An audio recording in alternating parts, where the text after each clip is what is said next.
Okay guys, I'll keep the intro short, but just quickly, those of you who are interested in how I got these trays, especially Australian growers, wait up for the next video. I'm going to talk more about it, and I need to thank someone publicly. You know who you are, and that'll be next video. But yeah, hang in there. Next video, I'll talk about the trays and how you can get them if you're interested. Today, we're going to grow buckwheat microgreens. We're going to do 2 different trays. We're going to grow them 2 different ways. Or grow them out 2 different ways, and you'll see a pretty cool effect that I get that I tripped over accidentally, but we'll see. And also, just for those of you out there who are selling the microgreen regularly and don't understand everything about buckwheat, as a microgreen in particular, the Pro, it's a very good antioxidant and highly nutritionally dense, as we all know microgreens are.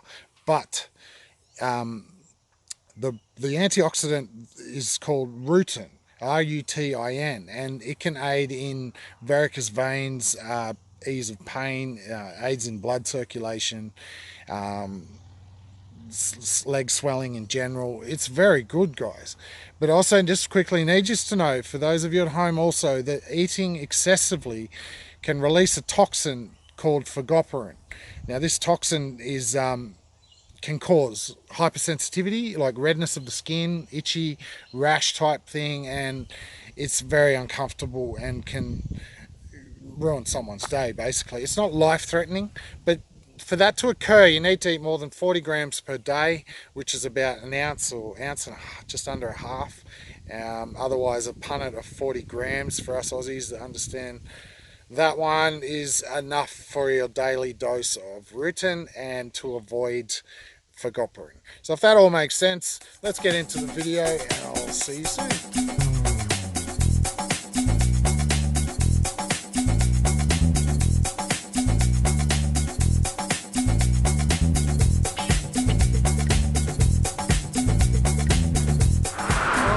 Stage is set. I've got my soil weighed out for those that are interested in weights and working out costings of using a medium such as soil. And when I say soil, try not to imagine dark, heavy soil that's going to run dirty and it's hard to deal with. No, it's not what I'd rather not call it soil. It's a medium that consists of 60% composted bark, 40% cocoa coir peat, and I put in about 5% perlite at this stage. I used to use a lot more perlite, but I find it was drying out the medium quicker than I'd like, especially using these thinner trays.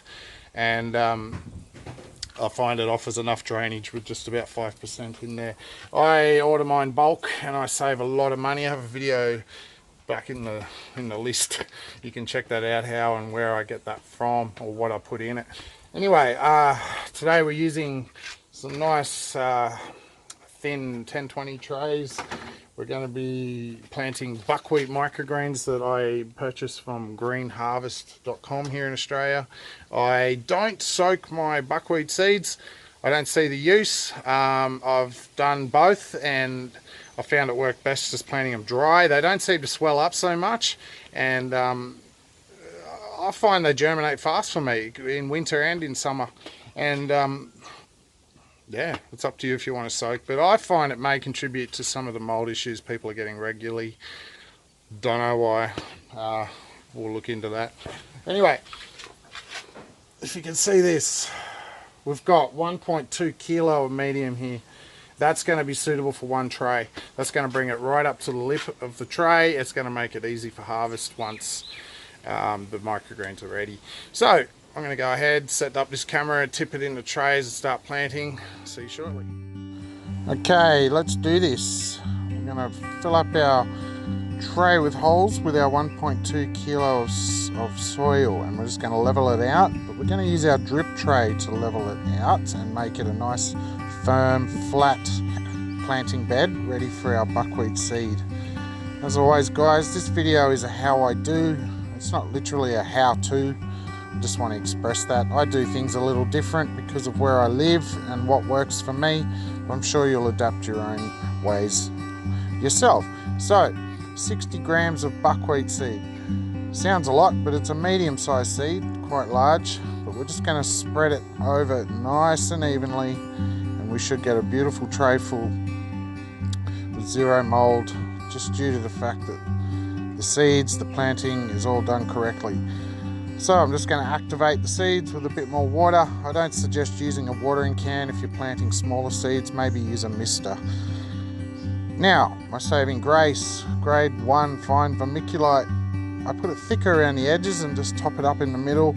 This keeps the edges moist for me and generally the whole tray during germination. I find they dry out quickly where I am, so this has been my saving grace.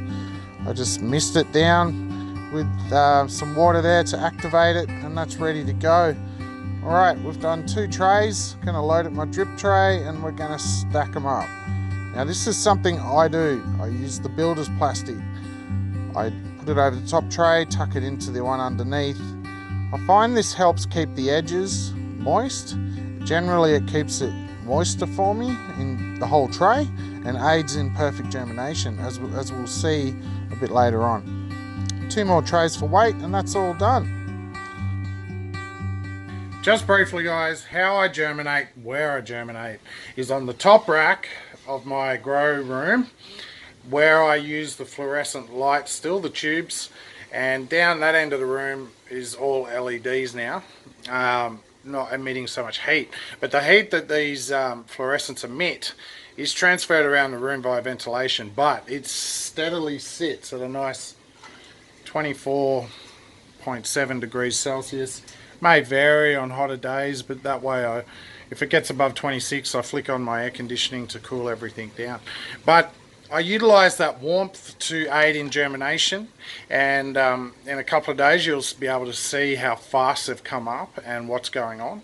And I find it a great way to utilize space. I'm using every square inch of my grow room, and I don't have to transfer it far once they've germinated. I just put them down straight under the lights.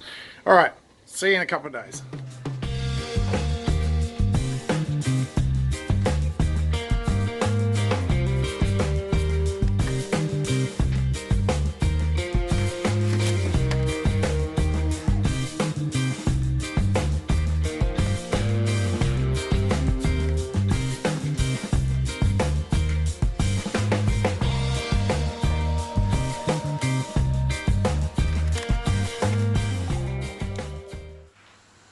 It's the next day. Look how much it's grown. I can't believe it. It's a fast growing microgreen in the right environment, nice and warm.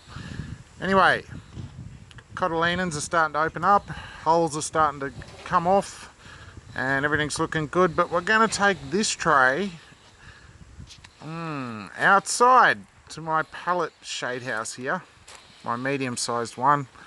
We're going to leave it out here for the remainder of its grow. In 2 days time I'm going to show you exactly what will happen, but it's quite amazing I believe, and we'll wait and see. Alright, we're back. It's been 2 days since we put them under the lights, and check this out. Probably hard with the LED on, but the buckwheat is ready, and this is the tray we left inside. We're going to go get the tray we put outside in the shade house and put it in this space next to it, and I want to show you something cool that's happened with the stems. So take a look at this. This is buckwheat grown under the LED inside as best we could do it, and let's go get the other tray. Okay, we're here. I originally put it over here where the sunflowers are now, but I have a midweek order. I needed to fill that space, so I've moved it into this smaller one. And here it is, grown just as perfectly, but have a look at this. Look at those gorgeous red stems. I'm going to go take this tray upstairs and put it next to the other one, and we'll do some comparisons. Okay, here we are. This was the tray I brought in from outside just a moment ago. This is the tray I grew under the LEDs. Let's look at the foliage. The cotyledons are all very similar. I've noticed with the outside tray the hulls have all been thrown, whereas here there's still a couple on there. But don't be concerned about even picking them off if you're going to use them, guys. They're very soft, they're edible, but if you want to do that, that's up to you. Now let's look at the stems of the indoor grow. Beautiful, but the outside stems. They've turned a hot pink, almost red, and I find that absolutely gorgeous. I can't say why. I think it's the heat and the spectrum outside, but still, these have been grown in a 70% UV filtered shade house, so they're not getting full sunlight. But if anyone else knows why that may occur, then let me know. But I'm saying, if you can do this, try it out. That is going to be something I always do. I grow buckwheat purely to mix in my salad mixes, and sometimes as a filler for the gourmet blends in the punnets. But that goes through my salad and just makes it pop with colour. So there you go. These are ready to harvest, and I'll be enjoying them shortly. At the start of the video you would have seen me mix them through some salads, so that's just a simple way you can do it. But anyway, oh, here comes a breeze. Thanks for watching, guys. Hope you got something out of the video. As always, get healthy, get tasty. I'll see you soon. Cheers.